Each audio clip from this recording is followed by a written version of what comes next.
Oh, I knew looking at the camera. Is that where I'm? Okay, I just want to make sure I'm here, bro. You good now? Yeah. You sure? Yeah, let's get it, bro. All right. You ready? You ready for this? Hello, audience. CouchPotatoGM.com is the website. Couch Potato General Manager is the YouTube channel. You know it because you were on it. We're here to discuss my team, CPGM Drew, over here with CPGM Juice. CPGM Juice ain't got no team, y'all, allegedly. We know who his team is. But anyways, we're here to talk about the Super Bowl winning Tampa Bay Buccaneers. With the 32nd pick overall, the Tampa Bay Buccaneers selected Joe Tryon out of Washington. People are comparing him to is JPP, just in terms of the number of sacks, of his production, in terms of his size, in terms of JPP, bro. Just listen. That's what we doing. So we're talking about JPP coming out of college. We're not talking about JPP Bruh. now. JPP come out of college? You gotta tell them he's a Bucs fan, man. I don't think you said I did say that. Oh, Since no, He said it himself, bro. JPP come out of college, bro? Listen to me. When you talk about the numbers in terms of check the numbers. Check the numbers in terms what of numbers? Which numbers? in terms of production, weight, height, wingspan. What about athleticism? All of it, bro? No. Listen, I'm just telling you No. what word is on the street. No. That's word on the street. That's the No, comparison. they reaching. Okay, all They right. reaching. Either Whoever way. is this Bucks fan? Y'all reaching. Okay. If you think I don't want to take anything away from you, boy, Tryon. No, that's fine. It's fine. I don't. Go I ahead, don't. go ahead. JPP was different. No. This Listen. man's out there. He missing digits, Yeah, and he's missing balling, digits. And he's balling. Yeah. and he's later in his career, and he's still bought. Like But JPP was different, bro. But you know when players get drafted, people try to throw the comp up there. We yeah, try to compare yeah, them in terms, yeah. And there's different ways you can do it. It's stylistically. It's in terms of height, weight, Sure, speed, all of those things. But for me, with Mr. Tryon, it's going to be a work in progress. It's not something that they have to rush because they have Shaq, Barrett, they have JPP. And they're looking for that third edge player that can be effective. So this doesn't have to be a rush process. I think this is something that they can kind of spoon feed him into the defense. And this is a guy who, for me, just when I looked at the tape, he was a high effort guy. Yeah. He was using in a myriad of ways over there at Washington. They do some weird stuff with their defensive linemen and linebackers. So you don't know what his full potential could be. Sure. Doesn't really have any bend. He's a power player that has to work off of what they call them, counter moves. But I think that when you're in the position that the Bucs are, which is we don't have to reach for, we don't have to, we can sit back and let everything kind of come to us. We can trade up. Best we can player trade down. available. You can just Correct. whatever Correct. comes to you, you can address. Yep. I mean, a lot of people are saying hey, it's either going to be running back, offensive line, or edge, and they chose. In my estimation, they chose the best thing for them, which is edge, which they need that third guy because Anthony Nelson, he's just a guy. He's good edge player in terms of defending the run, but there's no pass rush whatsoever from him. So they need that next guy. Yeah, I thought we had worked through a mock draft, and I had considered Gregory Rousseau in that particular spot. I think with William Golston, his contract expiring after the 2021 season, as well as Ndamukong Suh, I thought maybe a 5 technique might be in play. But to your point, you can never have enough pass rushers, and of course you have to think about life after JPP. You understand what I'm saying? Shaq Barrett obviously got the big money, the long-term deal, but of course there will come a time where JPP is no longer playing at the level that he's playing or in Tampa Bay. So I'm with you as far as my film study of Tryon. I see the rabbit mentality. I see all of the effort. I see some skills. I see some things to work with, to build on. I'm just having a hard time with this whole JPP comp. I'll be real with you. I don't want to belabor that point, but I don't like it. I actually like the pick of Tryon. I think the NFL community was probably higher than us in general. In terms of where he ranked as far as edge players and overall prospects in this class. But as we got closer and closer to the draft date, it became the tea leaves or the whispers got louder in terms of him going in that back end of the first round. I actually thought he might come off the board a little sooner because of the groundswell for him. You know what I mean? And like I said, there's a lot to work with. I think being in a room with a JPP and Shaq Barrett goes a long way in terms of his development as well. All right, so in the second round with the 64th pick overall, the Tampa Bay Buccaneers selected Kyle Trask out of Florida. This was like, bro, it was either Buck fan was either I want Kyle Trask or I do not want Kyle Trask. Nothing in between. Nothing in between. For me, I'm a Gator fan, so I'm gonna put the disclaimer out there. It's homerism, bro. I was okay with the pick. All this homerism. You prefer Kellen Mond, though? Yeah. Yep. For me, I would have just because of the athleticism. I know there was some inconsistencies with that guy and everything, but just in terms of Kyle Trask, for me, he was on the road to becoming the Heisman Trophy winner. You know, with the damage he was doing with Kyle Pitts and crew, and carving up defenses. Kadarius Toney, and this is a guy who waited his turn, got his turn. Took off, and there were no regrets, and he did his thing, and he had I mean maybe one or two bad games, and they were really bad, and that pretty much kind of pushed him out of the first round. Right, and then of course Mac Jones was brilliant, so right. that changed that whole thing. I think going into the 2020, or rather, yes, going into the 2020 collegiate season, we had Trask as that fifth quarterback, fifth or fourth quarterback. Right. And then, of course, Mac Jones went on to have one of the most, stupendous, that's a great word. Yes. Single seasons in NCAA history. And of course, Trask, who played very well as well. Don't get me wrong. He did. It just could not sustain. He couldn't sustain that first round billing. This is most likely the quarterback of the future. He's going to do what he's been doing, which is sit behind. He did it in high school. He did it in college, and he's going to do it in the NFL, where he's going to sit behind Brady, Gabbert, and Ryan Griffin. Although I don't think they're going to keep 4 quarterbacks on the roster. So, and they just signed Gabbert today to a 1-year deal. So I would imagine maybe Ryan Griffin's the odd man out there. But this is a guy who can sit behind Brady and learn. And BA, Bruce Arians, comped him to Brad Johnson. And that's a pretty damn good comp as far as I'm concerned. He's not the most athletic, not going to outrun anybody. I think he can extend plays if need be, but I don't want to see him out there doing that. And for me, his best quality is his ability to process, but it's also that ball placement. Yeah. I mean, it was absolutely ridiculous. Russell Wilson-esque ball placement. It's facts. Just gotta speak facts, bro. Just gotta talk. Facts. It's definitely I think his top quality as a passer. And what I wanted to see, the big question mark for me was, can he drive the football? Right. And you got to see it as you work through the film. There wasn't a ton of it, but you could see that he has the ability to make those professional types of throws. You know what I mean? When you have to throw that frozen rope from the opposite hash, outside the numbers. You know what I mean? That throw requires you to really push the ball, put pace on it, and because he had such precise touch and ball placement, generally speaking, he made it very easy on his receivers. But the fact is, at the next level, the defensive backs are going to make it harder on the quarterback. So you have to be able to drive the football, and again, he demonstrated that.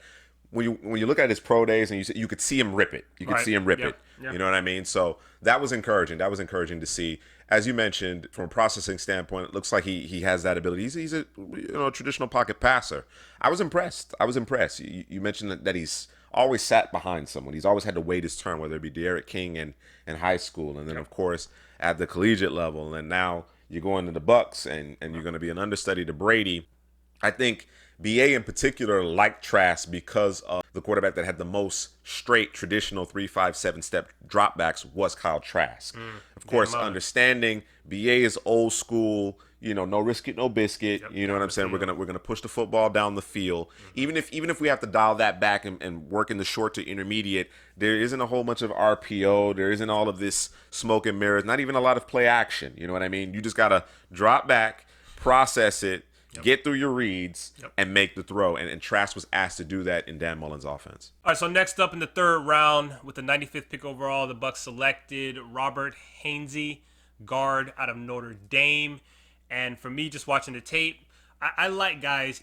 I want 1 or 2 guys at the offensive line. Okay. I want a guy who either is going to push you into the stands, or guys who are going to, if you can't do that, then I need you to seal off so that the hole can open up. And for me, that's what Hainsey is. He's not a guy that's going to put somebody in the stands. He's not, looking to kill anybody, although he will finish. But for me, he's a guy who's going to open the hole by sealing it off. And to me, that speaks to his ability to be a technician. He understands his body. He knows, his strengths, his weaknesses. And I'm going to do what's best for me so I can win. I'm trying to win, Right. and this is the way I'm going to win. Yep. And he does it very well.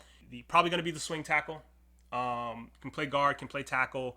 I don't know that I want him out there at left tackle simply because his arms are a little too short for that. In terms of the need, in terms of the talent, who was also at the Senior Bowl, I think this was a good pick. Yeah, it's a quality pick because you mentioned him being the potential swing tackle. He could be, but I think he profiles at all three interior positions along the offensive line. Agreed. And of course, during the Senior Bowl, they had him playing literally all five positions. Right. But his home is going to be guard or center. In the third round, again, great value. Yep. Has the ability, perhaps not in 2021, but we're talking 2022, 2023, to be a starter in the interior of your offensive line. And you made the point regarding his technical expertise. He's so advanced. You know, the Notre Dame has churned out excellent offensive linemen. They're coached so very well. Goes to the Senior Bowl and he performs well and continues to build on his draft stock. And then, of course, the position flexibility, particularly at those three interior positions. This is an astute pick by Jason Light.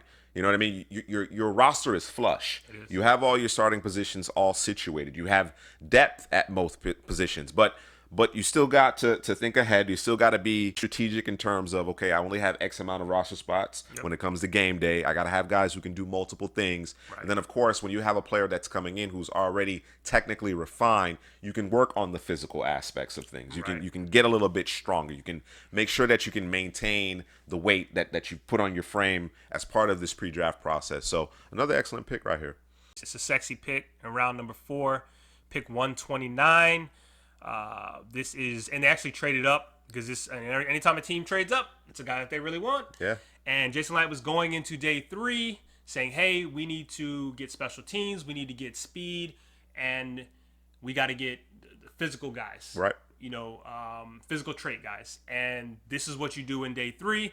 And they went ahead and they got Jaelon Darden out of North Texas. This guy is exceptional.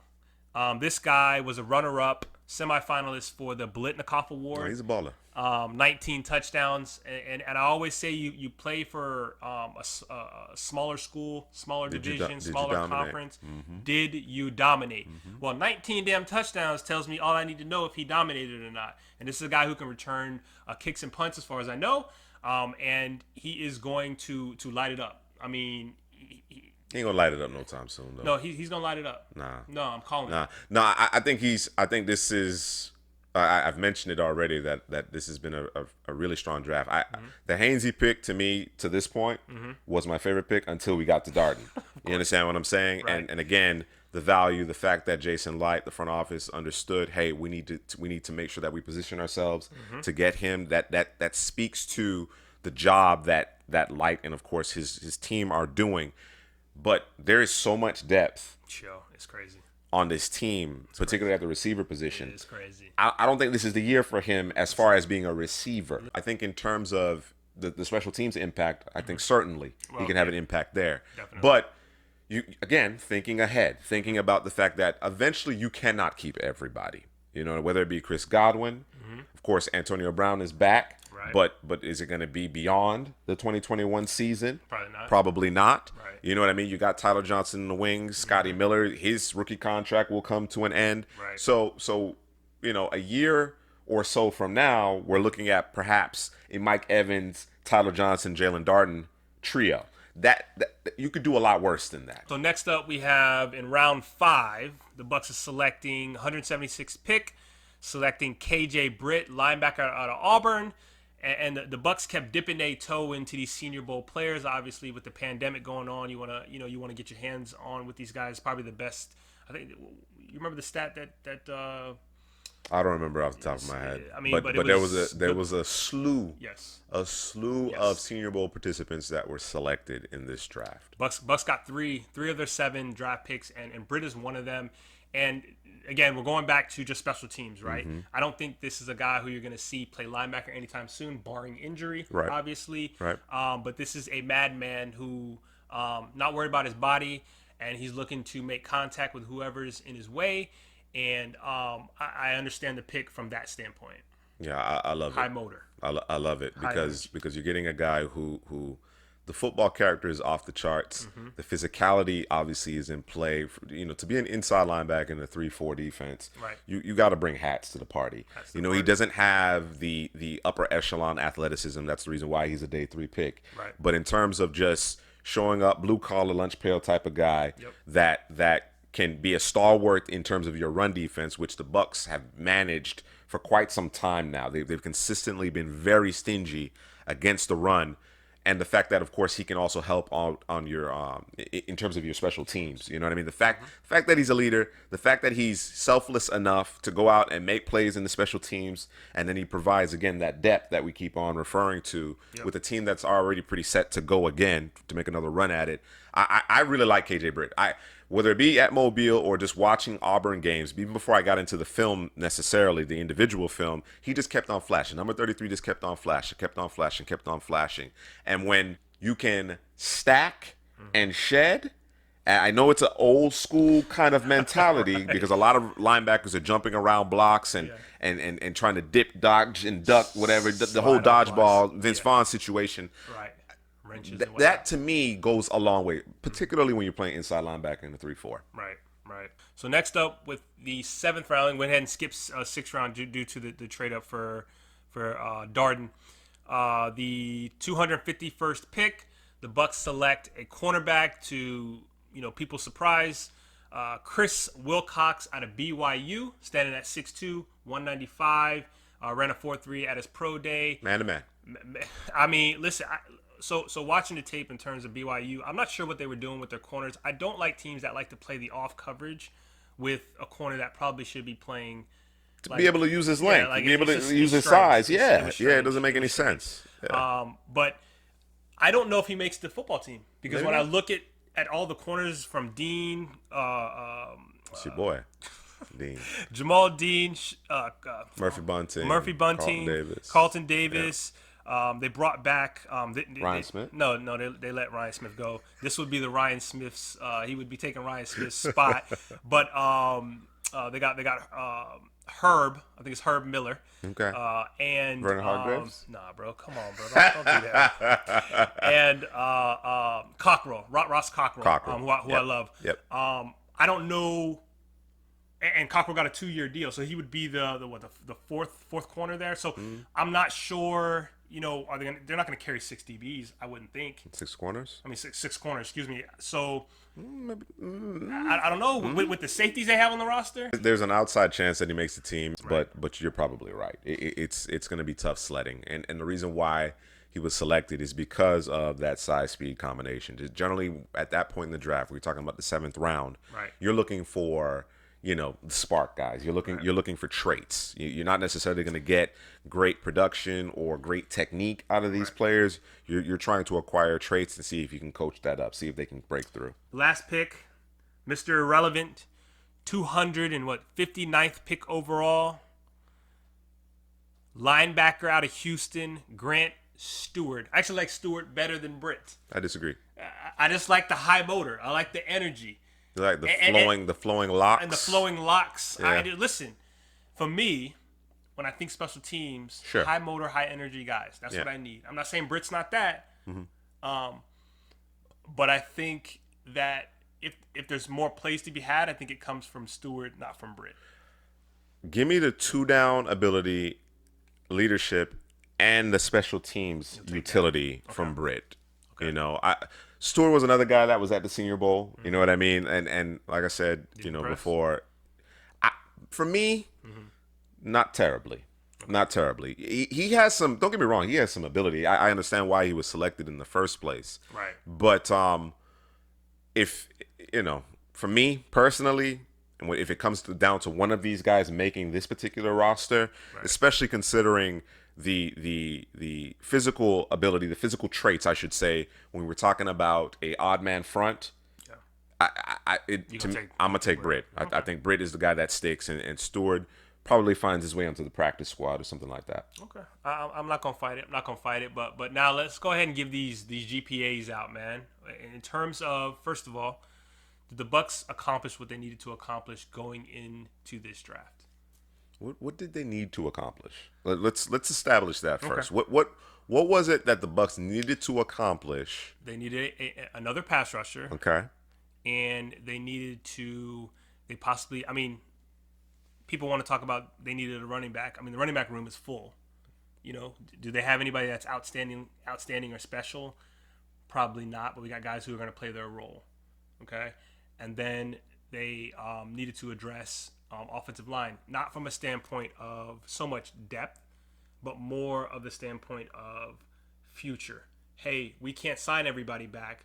One of a Cappa or a Jensen or maybe both of them don't come back. So we need to make sure we have a guy who can, we can move into one of those slots at the very least. So I think those positions, interior, offensive line, defensive edge, and possibly running back if you wanted to go that route. It's a quality 3.0. Okay. I think it's a quality 3.0. I like the idea of Trask being the understudy to Brady. Right. Again, Tryon does some things. You see some things on tape that gets you excited. I would have preferred more of an Azeez Ojulari. Right. That's kind of my thought process, particularly with that edge rush, that odd man front. But Tryon has ability. And then, of course, the Hainsey and Darden picks really get me excited about this particular class. And then right. I'm a Justin Britt fan. Right. I'm a Justin Britt fan. So, not a lot of opportunity for these guys to make an immediate impact beyond perhaps just your first round pick. Right. But considering that that this roster is already chock full, it's locked and loaded, ready to go, I think Jason Light and company, they did a good job of as you mentioned, preparing for the future. So I give them a solid 3.0. You always go into a draft thinking, hey, we got to address our team. We got to make sure our team is ready to go. So that way when we get into the draft, unless you're the number one pick overall and the guy's going to fall into your lap, obviously, we're going to address everything going before we hit the draft in terms of free agency.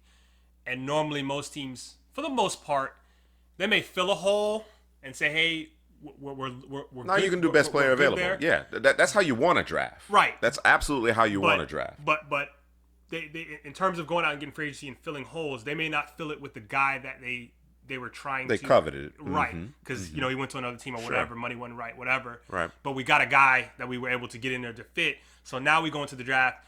If we can go and get a guy that can replace that guy, then we'll go and do that. Yep. But it's not like a glaring need. Have you ever seen a team go into a draft and don't have a need? I'm talking they don't have a need.